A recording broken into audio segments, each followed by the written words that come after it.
Programang ito ay rated SPG, striktong patnubay at gabay ng magulang ang kailangan. Tumatak sa isip ni Ramon ang sinabi ni Marites na wala siyang alam sa pagiging ama.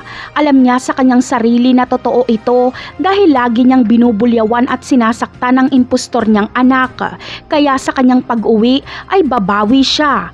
Kung dati ay ayaw ni Ramon na ikasal si David kay Catherine, pero ngayon ay suportado niya na ito. Ibibigay ni Ramon ang mga bagay na magpapasaya sa kanyang anak.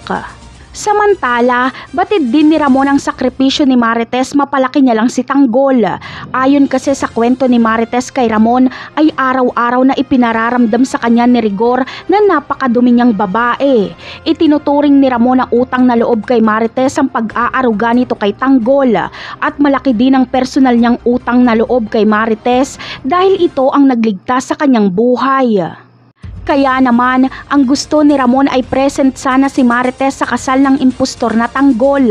Magpapadala siya ng sekretong imbitasyon kay Marites at si Ramon mismo ang susundo sa kanya sa mapipiling lugar.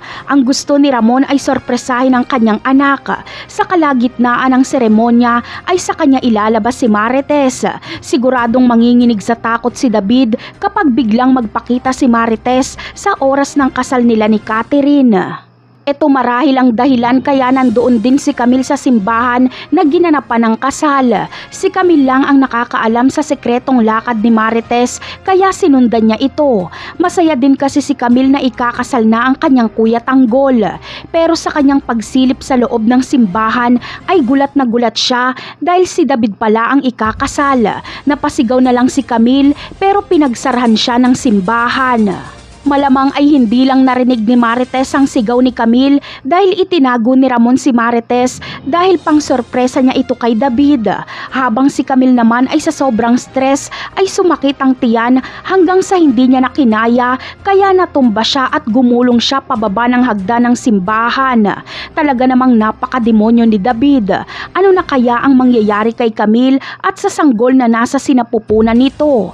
Yan ang aabangan natin sa mga susunod na episode. Paalam!